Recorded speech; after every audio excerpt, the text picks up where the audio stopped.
NGT के निर्देशों के बाद नगर निगम देहरादून ने रिस्पना नदी के किनारे के अवैध अतिक्रमण को तोड़ने का काम किया है, जिसके लिए बकायदा कट ऑफ डेट 2016 के बाद चिन्हित किए गए अतिक्रमण पर निगम की कार्रवाई लगातार जारी है।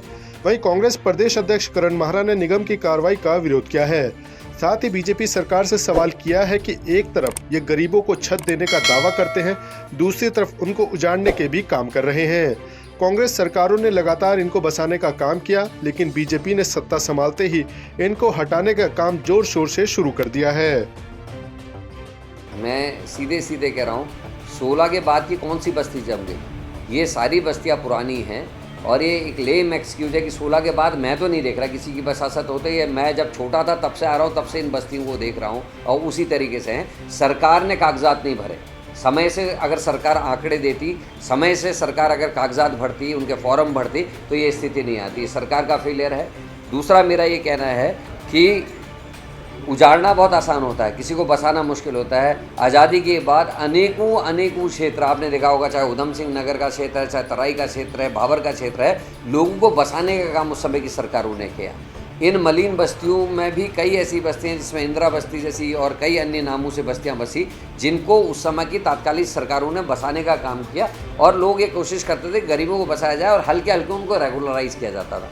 जिसमें हरीश रावत की सरकार में भी कुछ कानून बने जिसका पालन वर्तमान सरकार ने और इससे पूर्ववर्ती जो बीजेपी की सरकार ने उसे नहीं किया, जिसका हमको अफसोस है। हम इसमें बैठकें भी कर रहे हैं और जल्दी ही हम लोग निर्णय करेंगे कि इसमें हमको किस तरीके के कदम उठाने हैं। हम पूरी तरीके से लोगों के साथ हैं, गरीबों को उजड़ने नहीं देंगे। और वो सरकार जो कहती है कि करोड़ों लोगों के सर में छत देने का काम मोदी जी ने कर दिया है, वो कहाँ है छत है? मुझे तो किसी गरीब के सर पे छत नहीं दिखाई दे रही है।